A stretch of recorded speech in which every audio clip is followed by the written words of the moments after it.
Mister আনন্দ, জি sir. ঘটনার details তো শুনলাম, জি স্যার।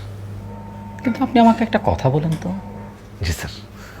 আপনাদের হোটেলে একটা মার্ডার হয়েছে, জি স্যার। আর আপনি সেই মার্ডারের বর্ণনা আমাকে এমনভাবে হাসি মুখে দিচ্ছেন যেন মার্ডারটা হওয়াতে আপনি অনেক খুশি হয়েছেন। 12 বছর ধরে হসপিটালিটি লাইনে আছি, সবার সাথে হাসি মুখে কথা বলতে বলতে আমি স্যার আসলে হাসি ছাড়া কথাই বলতে পারি না। বাহ, এটা তো খুব ভালো দিক। জি স্যার। ধরেন আমার বউ আমার সাথে ঝগড়া করছে, আমি হাসি মুখে মেনে নিচ্ছি। জি স্যার। কেউ আমাকে গালি দিয়ে কথা বলছে, সেটাও আমি হাসি মুখে মেনে নিচ্ছি। জি স্যার। Very interesting. জি স্যার।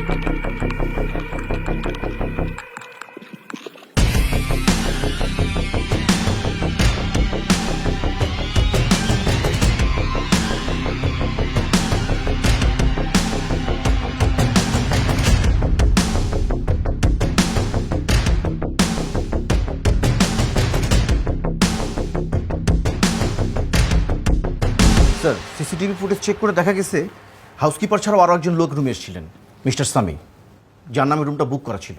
গুড। সিসিটিভি ফুটেজ থেকে ছবি নিয়ে ওই স্বামী লোকটাকে খুঁজে বের করেন, আর ভিকটিমের পুরো details, family, mobile, Facebook, Instagram, each and every details 1 ঘন্টার মধ্যে আমাকে রিপোর্ট করবেন। স্যার, যদি কিছু মনে না করেন, আমাদের হোটেলে তো স্যার আরও অনেক গেস্ট আছে, সো এত লোকজন পুলিশ দেখে তারা একটু নার্ভাস ফিল করতেছিল স্যার। ওনাদেরকে নার্ভাস ফিল করতে দেন মিস্টার আনন্দ। আপনার হোটেলে একটা মার্ডার হয়েছে, এই মুহূর্ত থেকে আপনার হোটেলের ইন এবং আউট অফ, আর সব গেস্ট এবং এমপ্লয়িদের বলে দেন আমি পার্সোনালি ওনাদের সাথে কথা বলবো। জি স্যার। আপনার নার্ভাস লাগছে না? স্যার, পুলিশ তো জনগণের বন্ধু, সেক্ষেত্রে স্যার আপনিও আমার বন্ধু, আমার স্যার নার্ভাস লাগছে না। Thank you sir.